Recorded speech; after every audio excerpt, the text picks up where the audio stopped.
Китайские власти, проводящие политику подавления в Восточном Туркестане, прикрываясь борьбой против терроризма, объявили уйгуров экстремистами и радикалами. Недавно Коммунистическая партия Китая издала указ о вознаграждении граждан, сообщивших о местонахождении разыскиваемых уйгуров.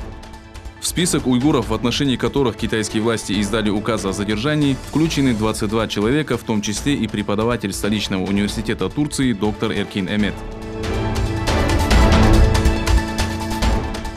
Международная организация «Амнистии» заявила, что правозащитники обеспокоены судьбой задержанного в 2017 году бывшего ректора Синьцзянского университета Ташпулата Тейипа, которого приговорили к смертной казни.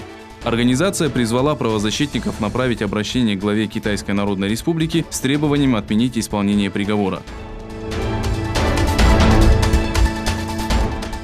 На собрании «семерки», прошедшей во Франции, президент США отозвался о главе Египта как о своем любимом диктаторе, сообщает Wall Street Journal. Представители Египта, находившиеся в зале собраний, никак не отреагировали на слова Трампа. Главный комиссариат ООН сообщил о беспокойстве решением Верховного Совета США, одобрившего предложение Трампа сократить количество южноамериканских беженцев в стране.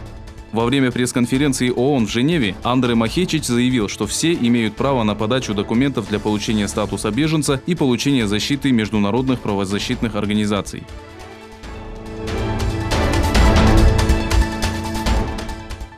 Во многих городах Алжира прошли протесты с требованием отставки представителей режима бывшего президента Абдулязиза Бутефлика. Пошла 30-я неделя с начала массовых протестов, после которых Бутефлик был вынужден подать в отставку. Во главе со столицей митинги и протесты прошли в таких городах, как Вахран, Тизи-Вуза и Константин. Митингующие, заявившие, что не хотят никаких переговоров со старым режимом, выкрикивали следующие лозунги: «Нет выборов, в которых участвуют бандиты», «Будем бороться до конца» и «Мы требуем реформ».